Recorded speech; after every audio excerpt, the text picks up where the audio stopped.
Hello viewers, నమస్తే అండి. ఇప్పుడు మనం పప్పుచారు తయారు చేయబోతున్నాం అండి. చూస్తున్నారు కదా, కుక్కర్లో వేడిగా ఉందండి.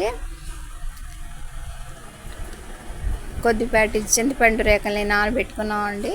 ఇక కుక్కర్లో కందిపప్పును గంట ముందుగా నానబెట్టేసి ఇప్పుడు బాయిల్ చేసామండి. టమాటా, పెద్ద సైజ్ టమాటా పీసెస్, దాల్ అండి, చక్కగా మెత్తగా మిక్స్ అయిపోయాయండి.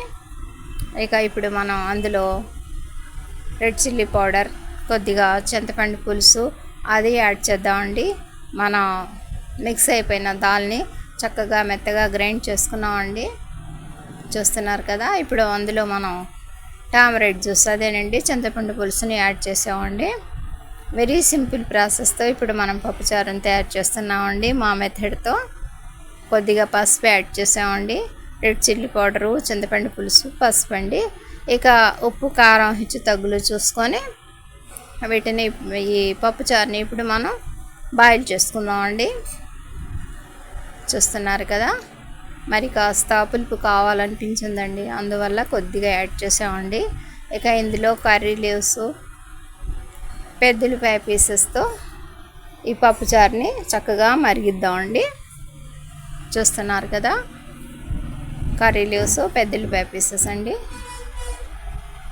చింతపండు పులుసు హెచ్చు తగులు చూసుకొని యాడ్ చేసుకుందామండి.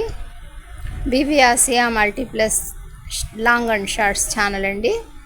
చూస్తున్నారు కదా, ఇక పోపు మసాలా కూడా ఫ్రై చేస్తున్నామండి. పెద్దుల్లిపాయ, కర్రీ లీవ్స్, పోపు మసాలా సీడ్స్తో మన పోపు మసాలా అండి. మన ఈ పప్పుచారు రెడీ అయిపోయిందండి, చక్కగా మరిగి. ఇక మనం పోపు పెట్టేసేటివేనండి.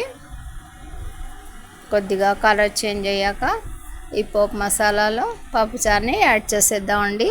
వెరీ సింపుల్ ప్రాసెస్తో మేము ఈ పప్పుచారుని రెడీ చేసామండి. చూస్తున్నారు కదా,